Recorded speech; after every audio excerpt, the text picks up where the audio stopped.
ಇದ್ದಾರೆ ಅಂದ್ರೆ ಬಡ್ಡಿ ವ್ಯವಹಾರಗಳ ಕೇಂದ್ರನಾಗಿ ಮಾಡ್ಕೊಂಡು ಹೋಗುವಂಥ ಒಂದು ವ್ಯವಸ್ಥೆ ಮಾಡ್ತಾ ಇದ್ದಾರೆ.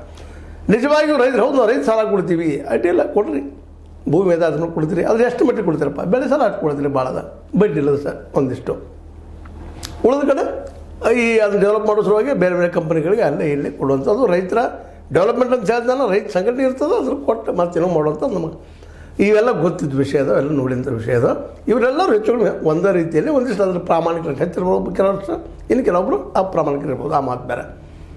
ಅದು ಒಂದು ವ್ಯಾಪಾರಿ ಕೇಂದ್ರ ಇವತ್ತಿನ ಒಂದು ಲೆಕ್ಕ ನೋಡಿದರೆ ಅದು ಒಂದು ಬದಿಗಿಟ್ಟುಬಿಡೋಣ. ಅದನ್ನು ಇವತ್ತು ಇಡೀ ರೈತರ ಸಮುದಾಯವನ್ನು ತಮ್ಮ ವಿಶ್ವಾಸ ತೆಗೆದುಕೊಂಡ ಅವರ ಬೆಳೆದ ಬೆಳೆಗೆ ಬೆಲೆ ಸಿಗುವಂಥ ವ್ಯವಸ್ಥೆ ಮಾಡಬೇಕಂತ ನಾನು ಮೊದಲಿನ ಸಿಗೋದು ಬಂದಿದ್ದೀನಿ. ಆ ದಿಶೆಯಲ್ಲಿ ಈ ಹೋರಾಟ ಆರಂಭ ಆಗಬೇಕಾಗಿದೆ. ಮತ್ತು ನಮ್ಮ ಶಶಿಕಾಂತ್ ಗುರೂಜಿಯವರು ಹೆಸರು ಹೇಳಿ ಬಿಡಲಿ ನೇರವಾಗಿ ಜಾರಕಿಹೊಳಿ ಕುಟುಂಬವನ್ನು ಹೆಸರು ಹಾಕ್ಕೊಂಡು ರಾಜಕೀಯ ಮಾಡ್ತೀನಪ್ಪ ನಾನು ಅನ್ನುವಷ್ಟು ಮಟ್ಟಿಗೆ ಈ ಒಂದು 40 ವರ್ಷದಲ್ಲಿ ಮಾಡಬಲ್ಲೆ, ಅವ್ರನ್ನ ಬದುಕಿ ಸರಿಸಬಲ್ಲೆ, ಸರಿಸ್ತಾರೆ ಬೇರೆ ವಿಷಯ. ಯಾಕೆಂದ್ರೆ ಭವಿಷ್ಯಕ್ಕೆ ಬಿಟ್ಟಂಥ ವಿಷಯ.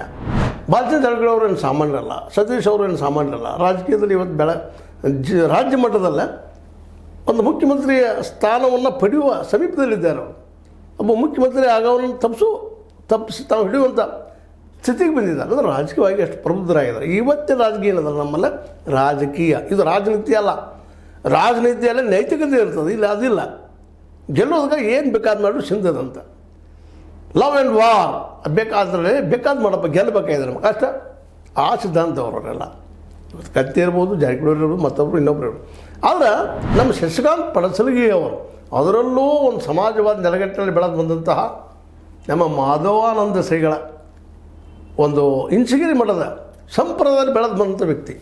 ಅಲ್ಲಿ ಆಧ್ಯಾತ್ಮಿಕತೆ ಅದ, ಸೋಷಲ್ ಥಿಂಕ್ ಅದ, ಸಾಮಾಜಿಕ ಚಿಂತನೆ ಅದಲ್ಲ, ಅಲ್ಲಿ ಅದೇ ಕಾಲಕ್ಕೆ ರಾಜಕೀಯ ಅದರೊಳಗೆ ಬೆರೆತು ಬಿಟ್ಟದ. ಅವ್ರ ಮಾತುಗಳನ್ನು ನೋಡಿದ್ರೆ ಆಶ್ಚರ್ಯ. ಸಣ್ಣ ವಯಸ್ಸನ್ನು ಹೆಂಗಿದ್ದಾರೆ, ದಿಟ್ಟಿದ್ದಾರೆ. ಕೆಲವೊಮ್ಮೆ ಆವೇಶದ ಮಾತು ಬರ್ಬೋದಿಲ್ಲ ಅಂತಲ್ಲ, ಕೆಲವೊಮ್ಮೆ ವ್ಯತಿರೇಕದ ಮಾತು ಅನಿಸ್ಬೋದು ನಮಗೆ. ಬಟ್ ಅವರಲ್ಲಿ ಒಂದು ಏನೂ ಅದ. ಯಾಕಂದ್ರೆ ಹಿಂದೆ ಅಲ್ಲಿ ಇಂಚಗಿರಿ ಮಠದ ದರ್ಶನದ ವಿಚಾರಗಳಿದ್ದಾವೆ. ಯಾಕಂದರೆ ಸಮತೆಗಾಗಿ ಹೋರಾಟ ಮಾಡಿದಂಥ ಒಂದು ಸಂಸ್ಥೆ ಅವು. ಸೋಲು ಗೆಲುವು ಆ ಮಾತು ಬೇರೆ. ಯಾಕೆ ಈ ದೇಶದಲ್ಲೇ ಸಮತಾವಾದ ಅಂತ ಇಡೀ ವಿಶ್ವದಲ್ಲೇ ಅದು ಕಮ್ಯುನಿಸಮ್ ಸೋತು ಹೋಗ್ಯದ. ಆದರೆ ಅದರ ಮೂಲ ದ್ರವ್ಯ ಸಮಾನತೆ ಬಯಸುವಂಥದ್ದು. ಸ್ವತಂತ್ರವಾದ ಮೀಡಿಯಾ